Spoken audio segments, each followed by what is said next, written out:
Hey everyone, welcome back to the channel. I'm Adriana Rico Dixon, a real estate agent here in Salt Lake City, Utah. Thinking of buying a home? Before you get too excited about walk-in closets or backyard patios, let's talk about something really important: due diligence. In the Utah real estate purchase contract, due diligence is your opportunity to fully investigate a property before you're locked in, as long as Section 8.1 is checked in the affirmative. Think of it like test driving a car before you buy it, but this time it's one of the biggest investments of your life. Here's what I recommend.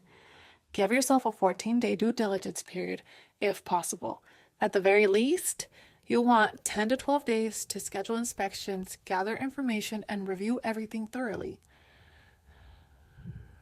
During the due diligence period, you should review the seller disclosures. I recommend getting these within 3 days of acceptance.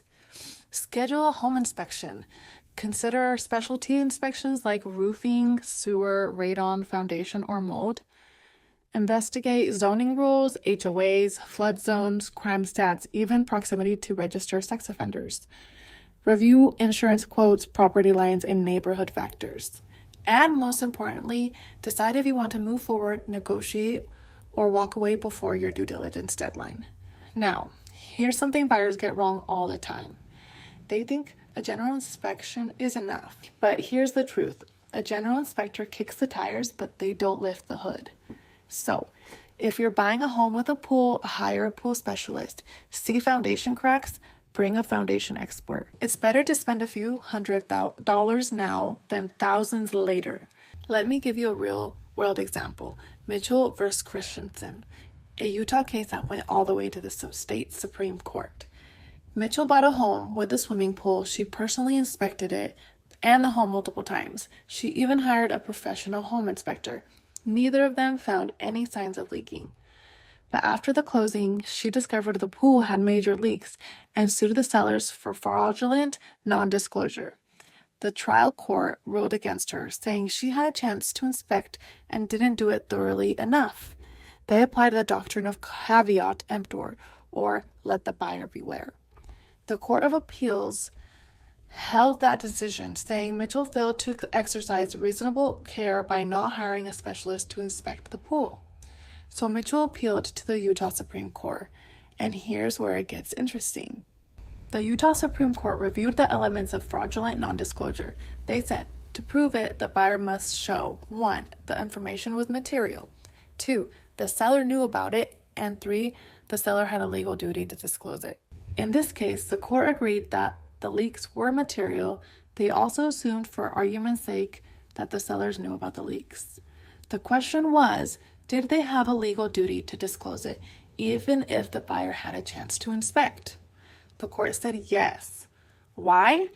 Because the defect couldn't have been found by an ordinary, prudent buyer, even one who hired a general inspector. The court stated to decide otherwise would force buyers to hire multiple specialized experts for every component of the home or risk having no claim for fraudulent non-disclosure. So the Utah Supreme Court reversed the earlier rulings and just sent the case back to trial. If it's proven that the sellers knew about the leaks, they had a legal obligation to disclose them. Now, let's take a quick look at what the Utah real estate purchase contract actually says about the condition of the property. Section 10.2 lays out the buyer's acknowledgments. The buyer is purchasing the property as is, without expressed or implied warranties of any kind.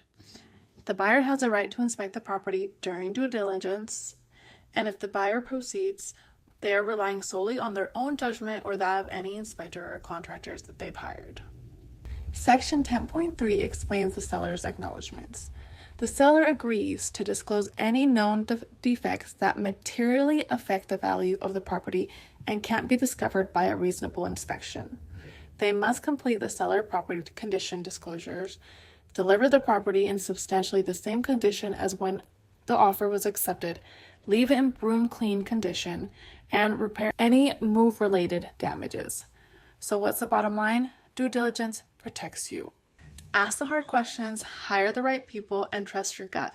If something doesn't feel right, you can walk away. If you have questions about due diligence, inspections, or anything related to buying or selling a home, drop them in the comments, or shoot me a message. And if this video helped you feel more confident, like, subscribe, and share it with someone who's thinking about buying. I'm Adriana Rico Dixon. Thanks for watching, and I'll see you next time with more real estate tips made simple.